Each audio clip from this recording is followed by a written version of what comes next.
Hello and welcome to the sixth installment of the New Mexico State Bar Foundation Modest Means Helpline Small Business Webinar Series. My name is Margaret Lorenz and I am one of 5 staff attorneys at the Modest Means Helpline. My nickname is Mia, so if that name comes up at all, please know that we or I am referring to myself. Also with me is attorney Casey Daniel, the managing attorney for the Modest Means Helpline and the legal services director for the State Bar Foundation. Attorney Casey Daniel will be our moderator during the webinar. If you have questions, please type those in the question and answer box, not the chat box. And Casey will periodically pause the presentation to ask your question. And also, Mia, we have a jam-packed agenda, lots of information to cover.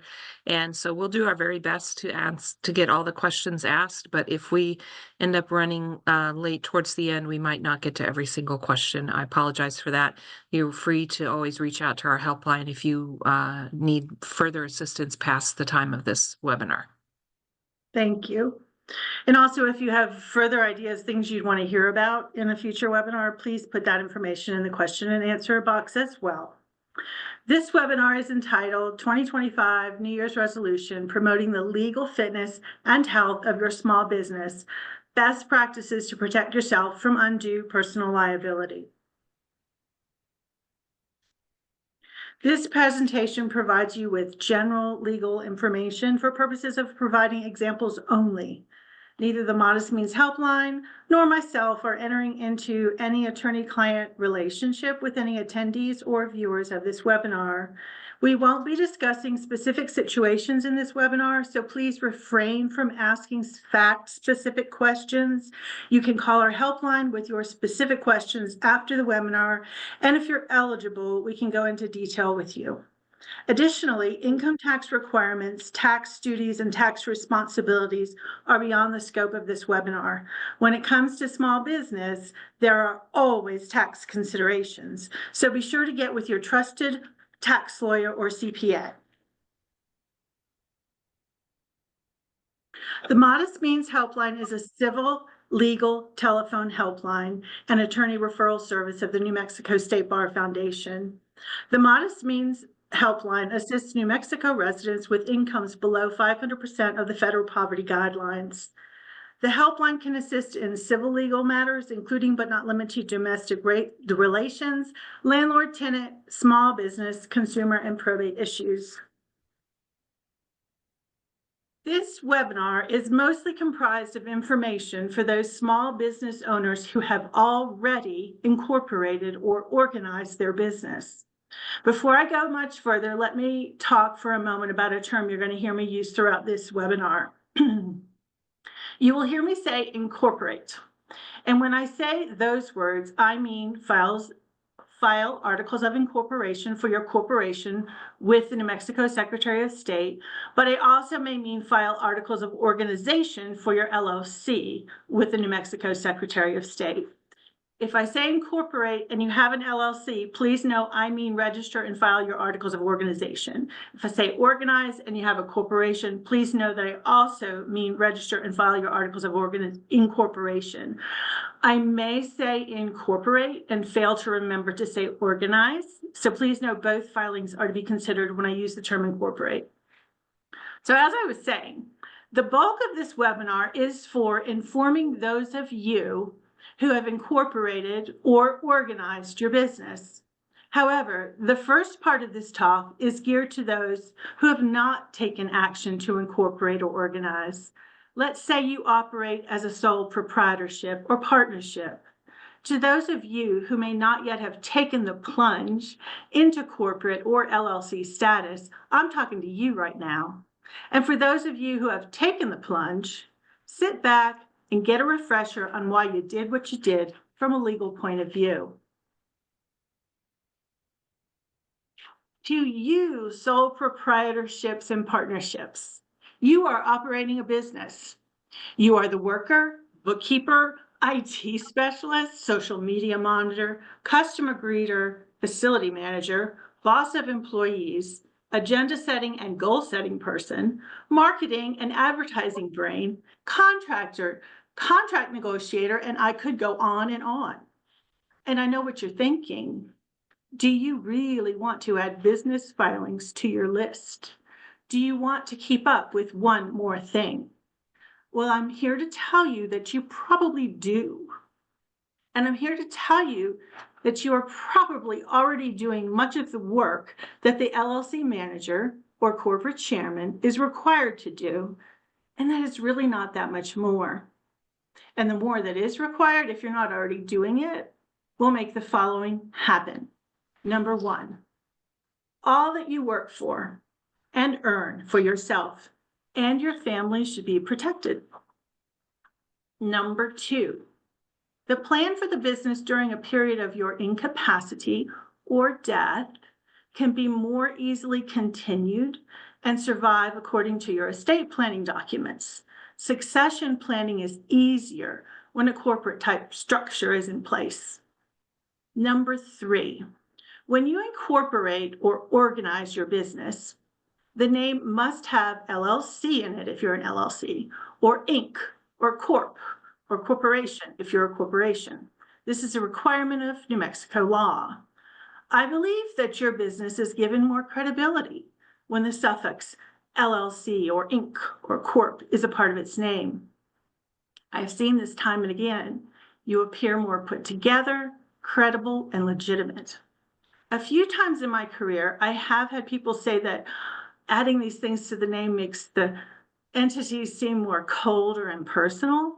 And if that is something that you are thinking could be an effect by incorporating, know that there are workarounds. And number four, once you incorporate, especially if you are adequately advised by a lawyer in your startup, you become a member of a recognized nationwide organizational framework. People understand the hierarchy and offices of corporations and LLCs. It's familiar. The structure set out in the law provides a framework that contributes to organization and efficient functioning. By incorporating or organizing, you are submitting to an organizational and structural framework that has been used for many, many years and has proven its worth. Simply put, you are organized, and this organizational structure is well known.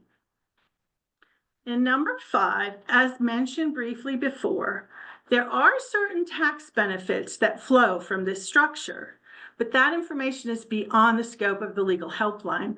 Talk to your CPA. But there are tax duties and tax benefits, so there is an extra layer there. You may be surprised that it's not the big Herculean task that you imagine. Talk to your CPA.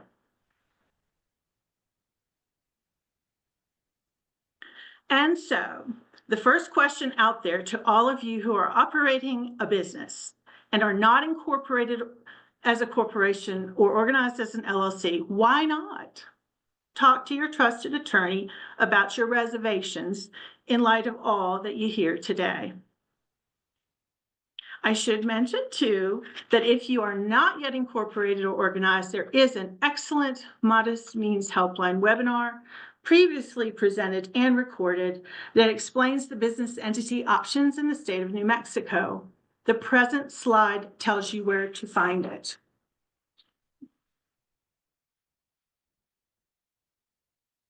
Now we are entering into the part of the webinar where I talk to those who have already incorporated or organized and are seeking the information promised from the headlines, best practices to protect yourself from undue personal liability.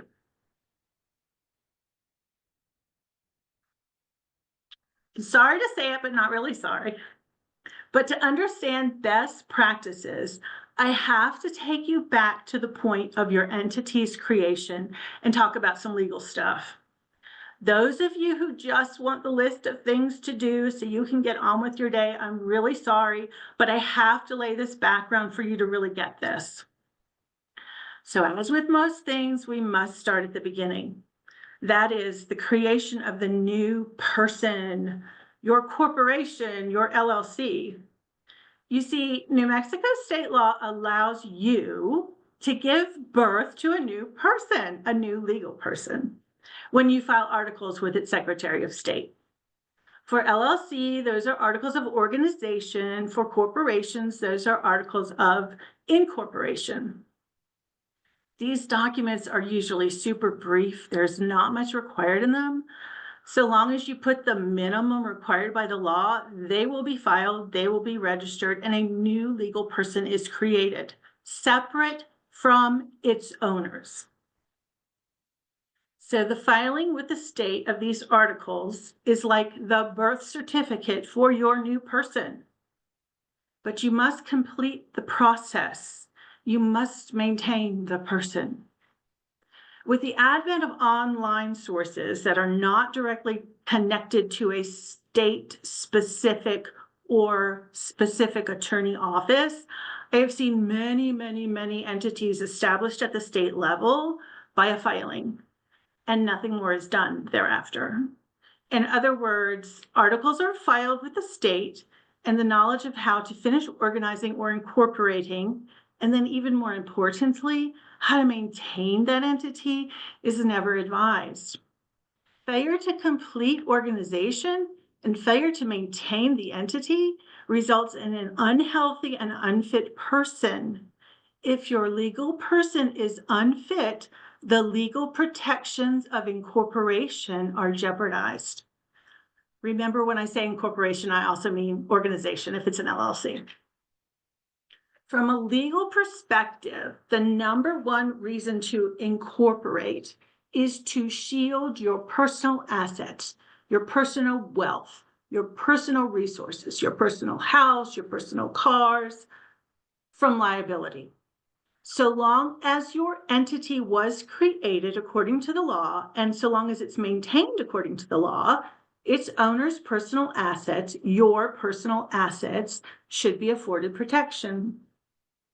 That's just because the law says that LLCs and corporations have independent identities separate from their owners. Therefore, liability incurred as a result of the ordinary business of the corporation, or LLC, should not attach to the owner who is separate. And so we say that the owner's liability is limited.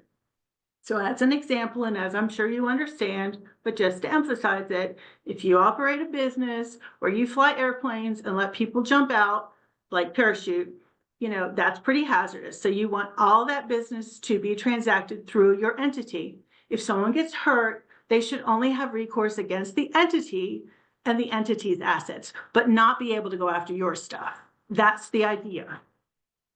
So such limited liability benefits will only be available if you follow certain formalities. That is why it is important to keep your entity healthy and fit.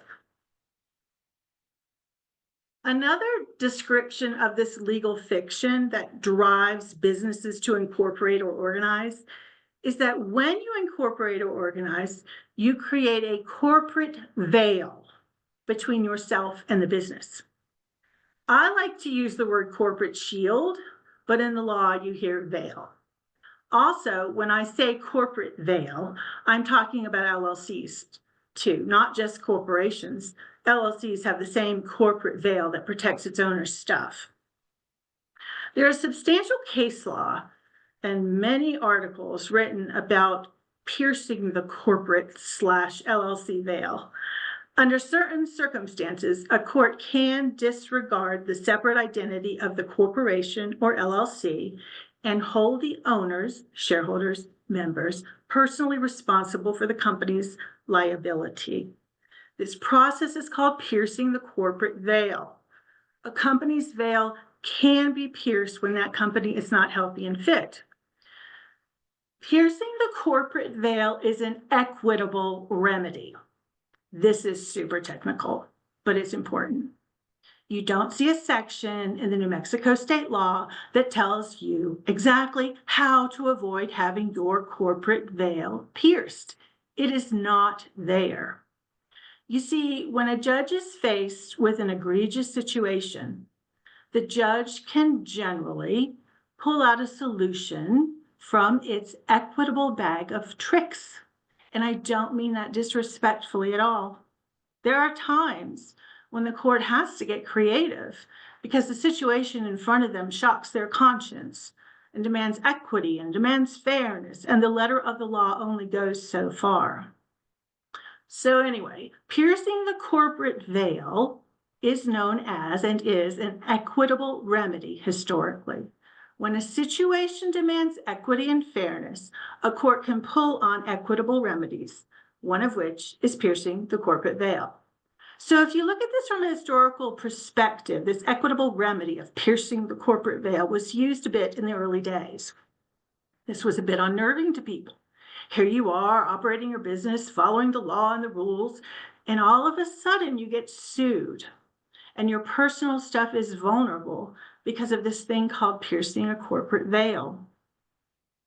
And so, of course, because courts like regularity, the New Mexico courts have developed some precedent or guidelines that people can rely on and use as a gauge as to whether or not the use of the equitable remedy of piercing the corporate veil is likely or proper.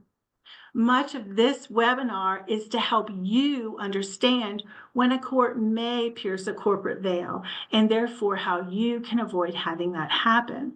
And what follows are certain key items to keep in mind and in check when examining the health and fitness of your entity.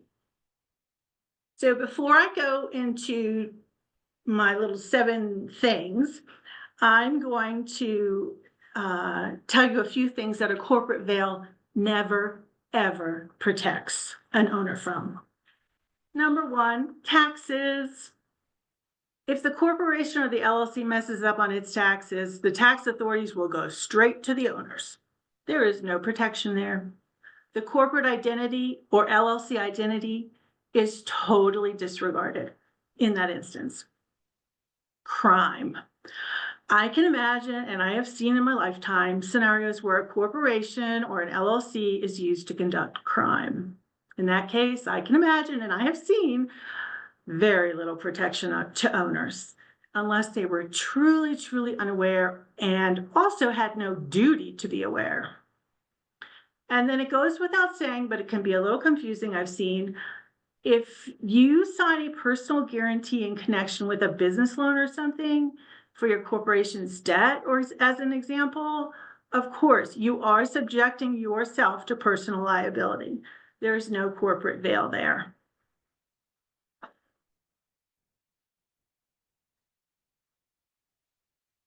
Now I'll do my best at answering the burning question. How do I do things right?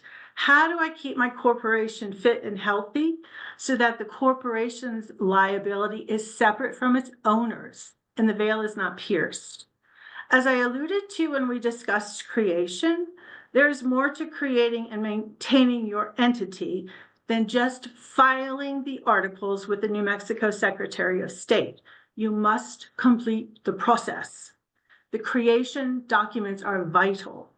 If you do not have proper and legal creation documents, and that is legal in the state in which you're incorporated or organized, the owner's personal assets are vulnerable. I liken this process to creating a paper doll. You now know that by the filing of the articles, you have given birth to a new person. You have an infant, you have a newborn. You must clothe, you must feed, you must shelter that infant. And you do this by preparing and executing an operating agreement for an LLC and bylaws for a corporation. If there's more than one shareholder of a corporation, you may have a shareholder agreement. You meet, you have organizational minutes, you issue stock, or you issue certificates of interest. You record that ownership in the company book. You have a company or a corporate book where all of the vital information documents are held and preserved. There may be a bill of sale transferring assets from you to the entity. There are a host of other organizational aspects that must get documented, and each business is different. Without this company or corporate book, in my opinion, you have a naked baby and your personal stuff is vulnerable. Your person is not clothed or fed or sheltered. It is not healthy. Piercing the corporate veil In such an instance, it's not hard for me to imagine. I've also had clients audited by the IRS when I was in private practice. The first thing that auditor asks for is their company book. A savvy lawyer suing your business will ask first thing for your company book. Have it and have it done well.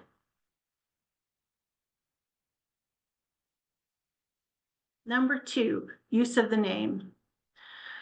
The business of the LLC or the corporation should be done in the LLC or corporate name. It should never be done in the name of the individual member or manager or shareholder or director or officer. The full and complete name of the entity should appear on all documents, including telephone listings, advertisements, business cards, letterheads, social media, signs, forms, you name it. The articles of organization for the LLC and the articles of incorporation for the corporation set out the true name of the entity. It is important to use this true and proper name. Be familiar with the name and use it. Now I'm going to ask some rhetorical questions. Looking at this slide as an example, let's pretend that Jane Doe, who, by the way, is a billionaire, owns a heating and air repair company named NM Business LLC. And Jane gives estimates to her customers. And let's pretend Jane picked up a book of pre-printed estimate forms at Staples. Jane writes up her estimate for the work to be done, and the corporate name does not appear on any of those staple pre-printed forms at all. And then let's say Jane signs the estimate as shown in example 1. She signs her name, Jane Doe.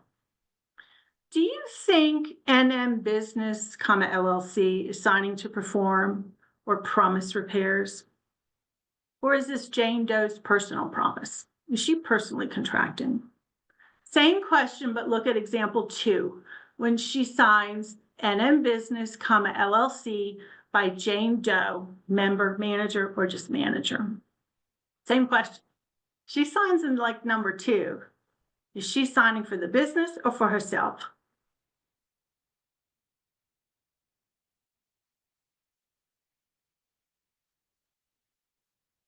Hi, Mia. Yes. We have a couple of questions that I think are perfect right now. Okay. The first one is, does our name need to include LLC in it? Yes. If you are a limited liability company and you haven't organized as such and filed at the New Mexico Secretary of State, yes, that's a rule. And then the second question is, with your statement on using the true and proper name in all places, does that mean one should be sure the LLC shows in all advertisement and social? For example, I do not put LLC on my public profile, just my legal. I don't know if you can answer that specific question, but you could probably answer the general question. In general, the best practice is to keep that LLC name visible. I'm going to talk a little bit more about that next and how you hold yourself out to the public and what the public would expect.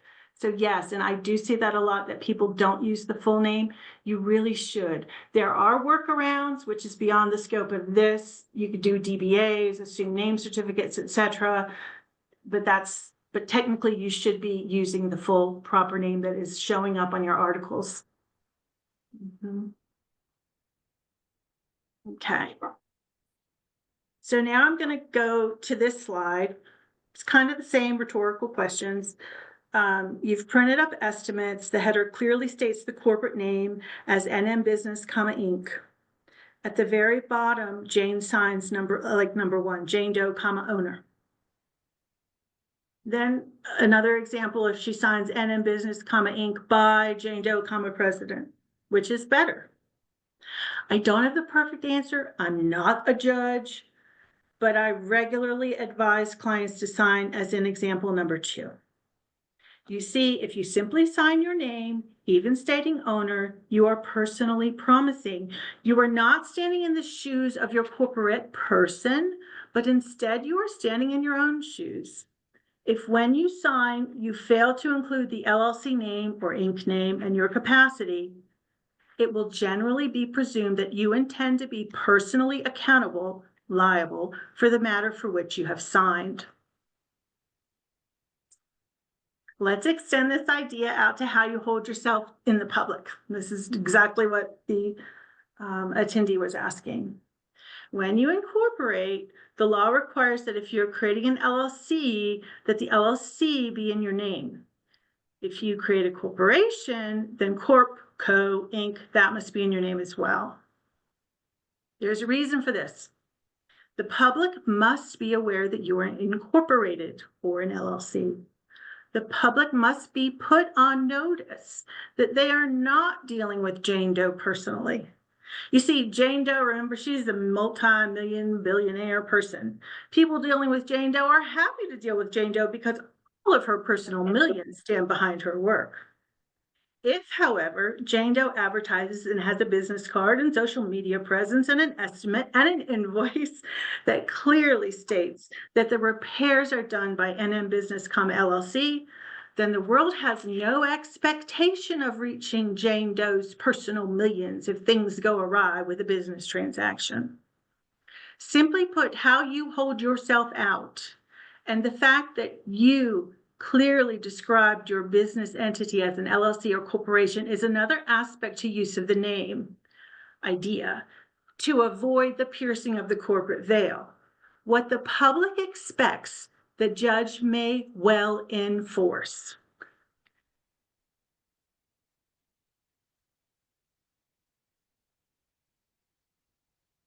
Number 3, the written word. The written word is crucial to maintaining the entity. Think about it. You can't see this entity. It's a person, but it's theoretical. You can't hear it. It has no vocal cords. You can't smell it. You can't touch it in the real sense of touching a person. The only way you know what this entity is about or what it's doing or what it's authorized to do or how it really is through the written word, through its written minutes. That's why resolutions are so important. This entity exists on paper. And as we've discussed, you've created a paper doll at formation. And thereafter, the written word or its resolutions on paper define it and what it can do. Additionally and significantly, if you have a corporation as your entity, New Mexico corporate law requires annual meetings of shareholders and annual meetings of board of director members. It's in the statute. For your corporation to be healthy and fit, you must have meetings. How do you prove you have meetings? Through minutes. So you have minutes of annual meeting of shareholders, minutes annual meeting of board of directors. And there are a few specific things that must be in those minutes. When I was in private practice, I used to give out templates of what at a minimum had to be in those meetings every year. So corporate law is super, super specific in its annual meeting requirement. And through minutes, you prove that you've done what the law requires, and you keep it in your corporate book. LLCs are different. LLCs are different, but to me, I challenge you to think that the same idea may apply. An LLC in New Mexico is not required to have these annual meetings to maintain health. Ostensibly then, no meetings, no minutes are required when you have an LLC. They're easy, they're loosey-goosey. I get it, super, super attractive. However, I encourage you again to think about the integrity of your LLC person and how to keep it healthy and fit, as well as how to sustain its corporate veil. In that vein, and therefore, despite the lack of direct statutory language requiring any annual meeting, or any meeting for that matter, I recommend that you keep records and minutes of your more major business decisions in your LLC book, as well as all documents and materials pertaining to the LLC. If you're a sole owner, you'll be like, what, am I supposed to have a meeting with myself? And my answer is yes. Practically and realistically speaking, you are doing that. As a sole owner, you are consciously setting aside time to think about business matters and making decisions. You don't have to simultaneously record those thoughts and decisions unless it's convenient, but you can take time quarterly or semi-annually to memorialize your mental resolutions and decisions and the action that occurred as a result. For example, say at some quarterly point, you're reflecting on what's gone down in the last quarter. And you say, okay, we bought 2 vehicles from the Ford dealership. You write that down in minutes to reflect. On November 20th, 2024, LLC decided it needed 2 additional trucks and negotiated with the Ford dealership for the purchase of same. Copies of documents and sale agreements are inserted in the company book for further explanation of action of the LLC. You've got some minutes, you've got some integrity, in my opinion. Bottom line is, if this entity is doing something, it really must do it as a result of action of its authorized members or managers, if it's an LLC, or shareholder or board of directors, if it's a corporation. The way that you solidify the existence is by keeping a record in writing, especially if a not so minor decision is made. Write some minutes. Keep your paper doll papered. Remember, an entity acts through its written word. Keeping resolutions of action decided in minutes and meetings are best practices. Keep it all in your company book.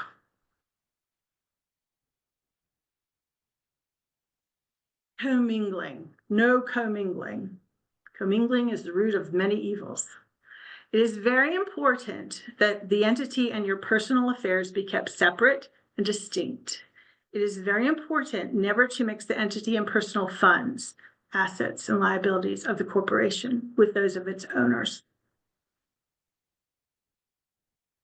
It is important to establish a separate bank account in the entity name and transact all business concerning the entity out of this bank account. The entity should not use its funds for the personal benefit of its owner. As an example, the company bank account is not the bank account used to purchase the owner's personal food at the grocery store every week. The company bank account is not the bank account out of which you pay for the family vacation every year.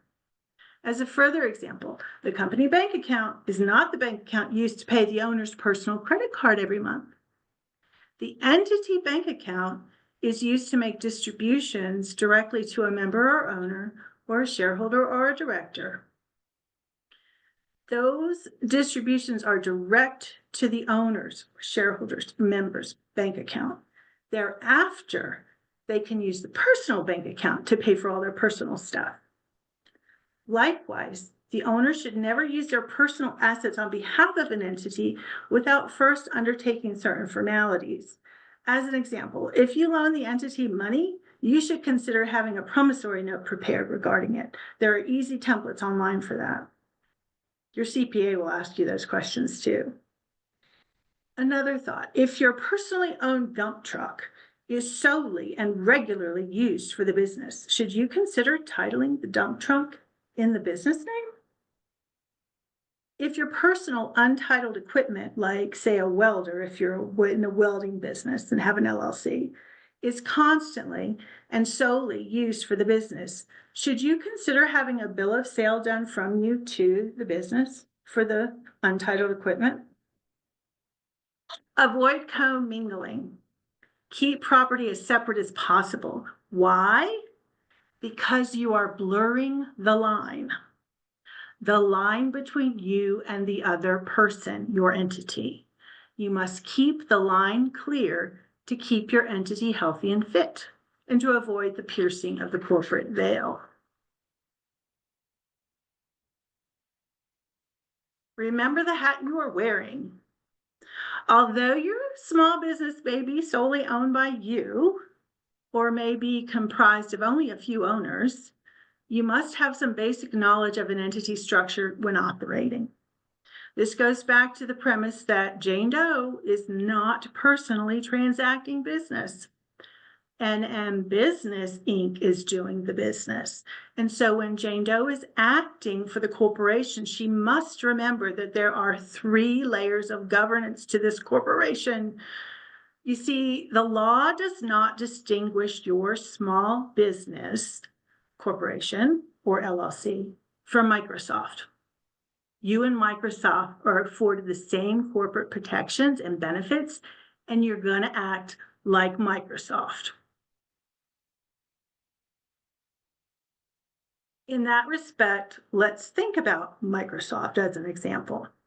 It has shareholders who own the company stock, publicly traded. It has a board of directors that is responsible for the corporation's policies, their activities, and direction. It has officers who are like gophers going about doing the work that the board of director authorizes. That is the basic corporate structure that we are all somewhat familiar with. And it's the structure of Microsoft. It's the structure of your New Mexico corporation. And even if you are the sole owner, shareholder, you will wear all hats: shareholder hat, board of director hat, officer hat. If you're hiring an employee, you are likely doing that as president, an officer to whom that authority has been delegated by the board. If you are an HVAC service repair corporation and decide to enlarge the scope of services and you're going to get into water softening systems or something, that is likely a decision made by the board of directors. President doesn't generally do something like that. If you are making a decision to sell substantially all of the assets of the corporation, not in the ordinary course of business, this is a decision for shareholders. That's a big decision. That's when the big shareholders get involved. You may feel like I'm splitting hairs, but it's important to know that even though you are a small business, you are just like Microsoft in the eyes of the law, and you need to conduct yourself accordingly. If you don't, the protections aren't available to you. Now, with regard to LLCs, there are no shareholders. There is no board of directors. There are no officers, generally speaking. Generally speaking, if you had to think of who's a shareholder of an LLC, it's the member. The member is the owner. Generally speaking, in an LLC, managers are board of directors. Managers are officers. In an LLC, all that can be changed in an operating agreement. When I was in private practice, I'd done a few operating agreements with people who really wanted officers, so we did it. And you can, but it's spelled out in an operating agreement when you divert from that. Generally speaking, in an LLC, the manager has the power to make all decisions concerning the LLC and its assets. As a manager, you're signing documents. According to the terms of your operating agreement, you may delegate certain duties to other people. You might, if you have two managers, delegate a certain division of authority to that manager. It would be good to reduce it all to writing. If an LLC sells substantially all of its assets or admits a new owner in as a member, that's the vote of the members. Again, understanding the hat you are wearing with regard to decisions is important to maintaining the integrity of your entity. That integrity directly translates to your protection. And as a general rule, the more major the decision or the larger the decision, the closer to the owner hat you are.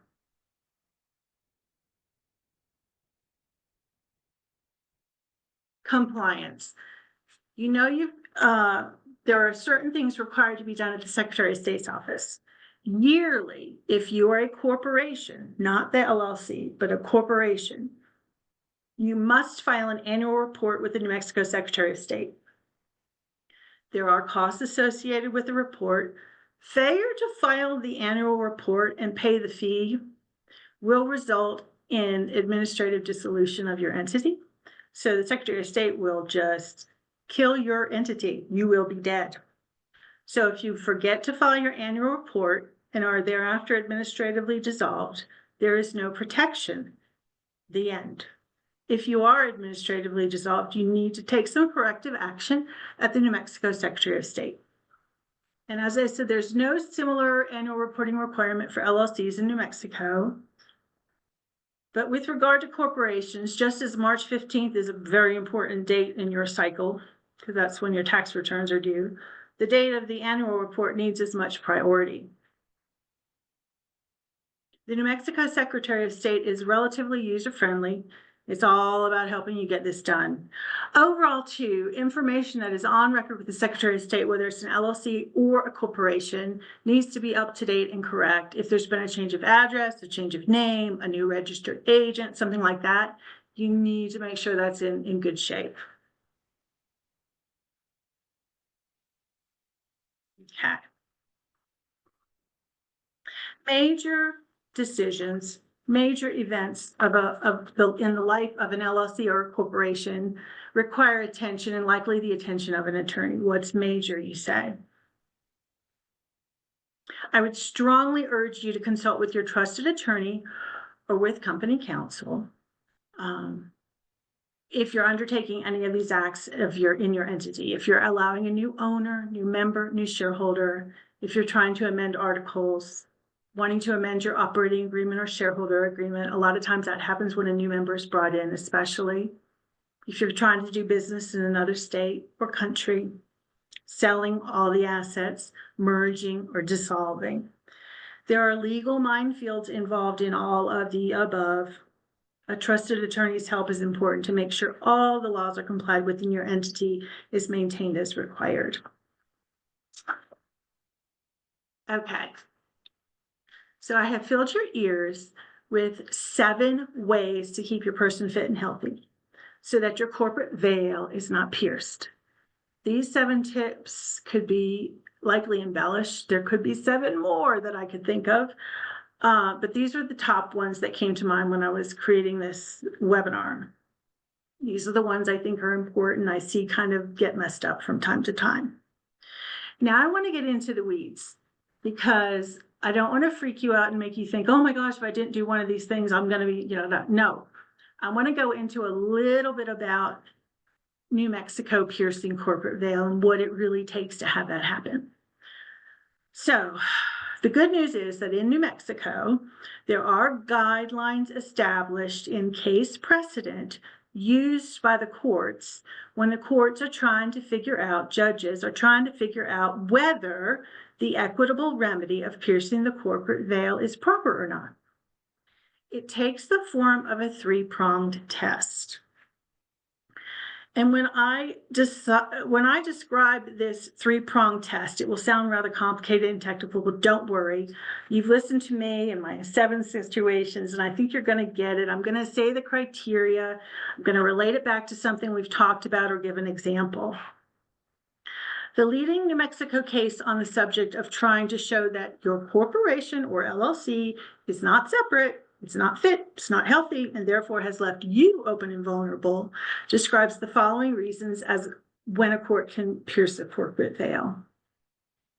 The complainant or the person suing you must show, 1, the entity is not intact.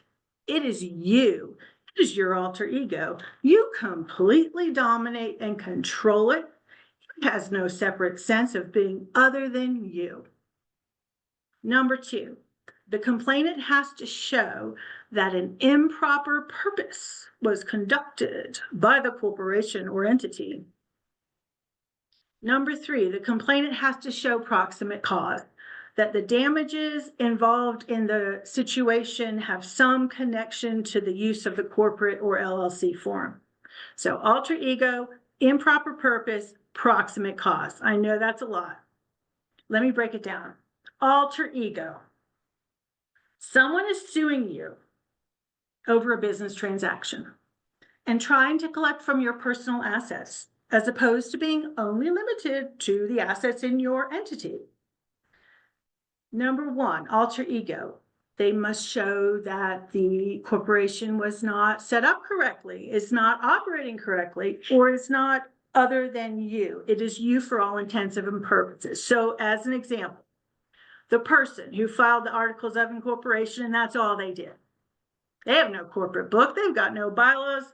There's no minutes. There's no stock issue. There is nothing.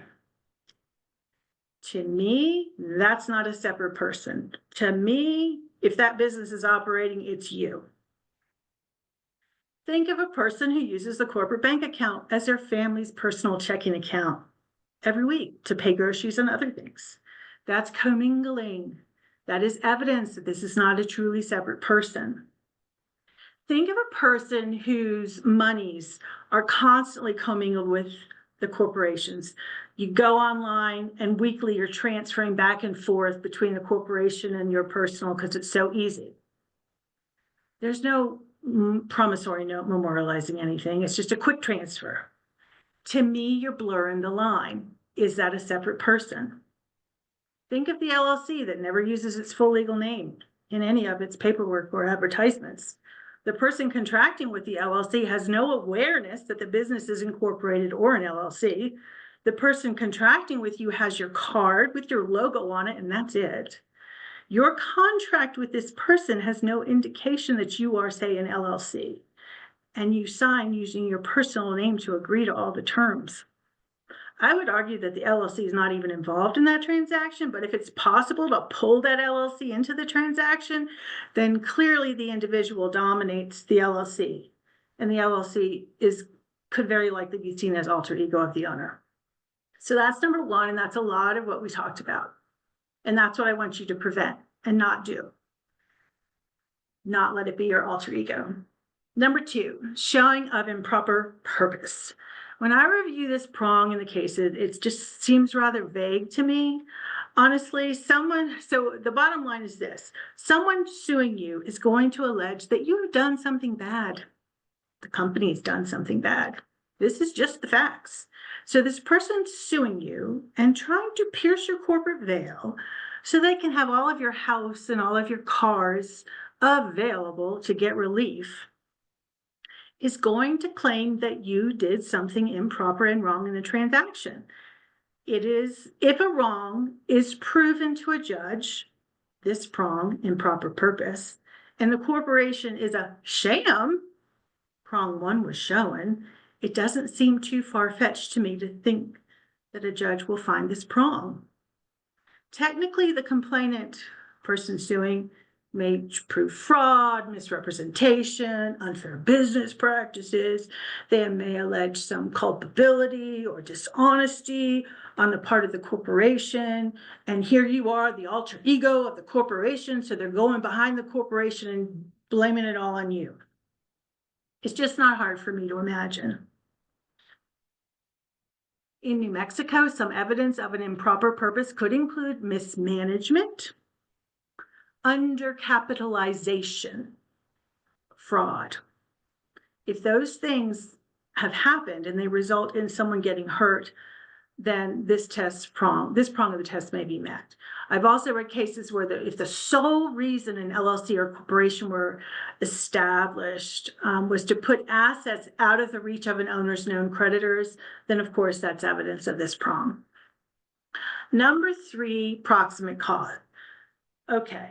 Specifically, what the cases say is the misuse of the corporate form has caused some harm to the complainant. I know that's getting really deep, sorry. But as in any case in court, one must connect the dots between actions or inactions and damage.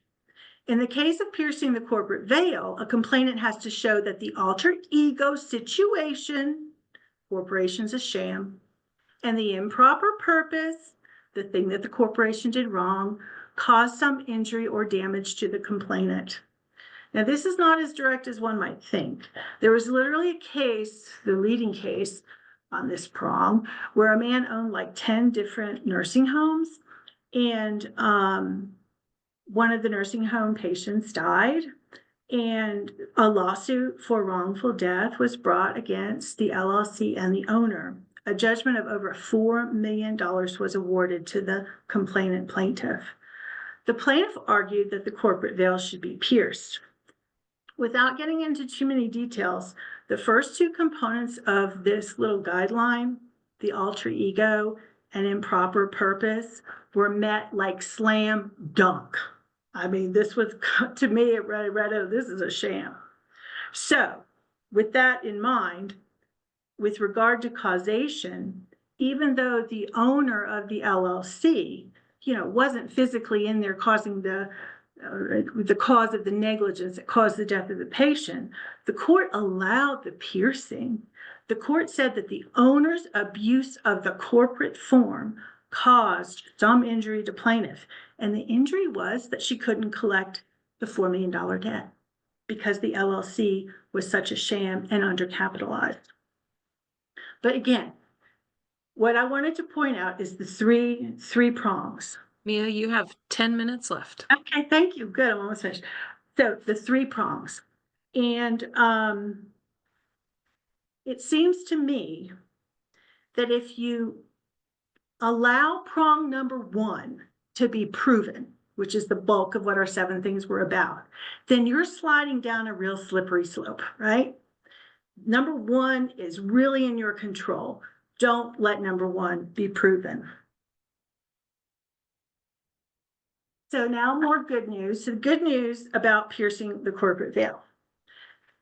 It isn't done a lot. I've read cases and I'm not seeing it a ton. The remedy is equitable again, and this 3-pronged rule is a guideline. It's not a bright line test.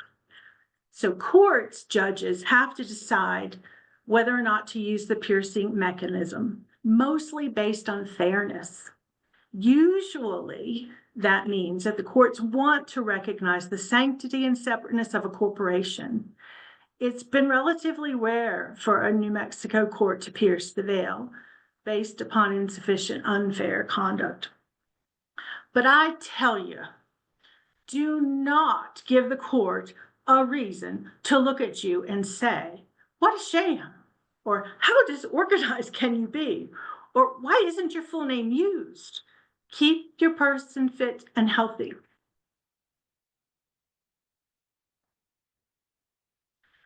On a parting note, I need to say that if I had to name any negatives to why to incorporate or organize, I can think of 3 little things. It is true that in New Mexico, as in other states, if your entity is filing a lawsuit or defending a lawsuit, the general rule is that entity is going to need an attorney. The entity cannot represent itself. So you can't just stick your chairman of the board in to fight the lawsuit. The rules talk about that if it's an entity, as a general rule, you need an attorney. There are a few exceptions to that. So is that a negative? I don't know, but it's a thing. Tax returns. We know that's an extra layer. Again, I bet you're already doing a lot of what would be required if there is any extra. Talk to your CPA. Pesky writings. You heard me talk about this paper doll writing. Some people just don't want to do that, and I get it. Some people hate it. I tend to think it's a habit that can be created, especially if there's more than one owner. It is going to save your tail to have stuff in writing. If it's just you, write it down as you reflect. Seems like good business practice. In closing, I hope I have helped you create some New Year's resolutions on how to get your business in legal shape to avoid exposing yourself to undue personal liability. Thanks for attending. And if there are any future topics that you would want discussed, please let us know in the Q&A.